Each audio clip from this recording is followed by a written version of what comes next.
আসসালামু আলাইকুম। ওয়ালাইকুম আসসালাম রাহমাতুল্লাহ। হযরত ভালো আছেন? আলহামদুলিল্লাহ ভালো। আপনি ভালো আছেন? জি, ভালো আছি আমি। আমরা বাংলাদেশের শতকরা 90% মানুষ মুসলমান। তো আমাদের সামনে ইলেকশন।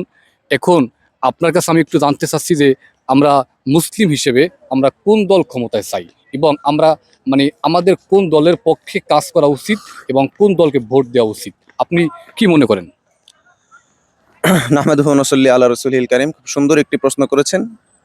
আসলে আমরা মুসলমান হিসাবে প্রত্যেকটা মুসলমানেরই এটা দাবি এবং মুসলমানের চাওয়া উচিত যে আমাদের ভোট যেটা আমানত প্রত্যেকটা মুসলমানের, সে আমানতকে আমরা এমন প্রার্থীকে দিব, দল না, মার্কা না, বরং এমন প্রার্থী যে দেশের জন্য এবং আমাদের জাতির জন্য, যার ক্ষমতায় আসা আমাদের জন্য অনেক ভালো হয়, দেশের জন্য কল্যাণকর হয় এবং ইসলামী মূল্যবোধে বিশ্বাসী, ইসলামকে বিশ্বাস করে যারা খেলাফা আলা মিনহাজ নবুয়া সাহাবীদের খোলাফায়ে রাশিদিনের তরিকা অনুযায়ী যারা দেশ চালাবে, এমন লোকদেরকে আমরা কামনা করি এবং আশা করি যে তারাই ক্ষমতায় আসুক। এবং এমন ইসলামী ভাবধারার যে সমস্ত লোক আছে, চাই বিএনপির হোক অথবা ইসলামী দলের হোক, এমন লোকদেরকেই আমাদের আমানত বুঝিয়ে দেওয়া উচিত, ভোট জি, দেওয়া উচিত। Thank you so much.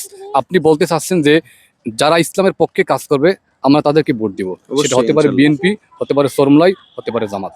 জি, জি, আপনার উত্তর খুব সুন্দর হয়েছে। Thank you so much. জাযাকাল্লাহ।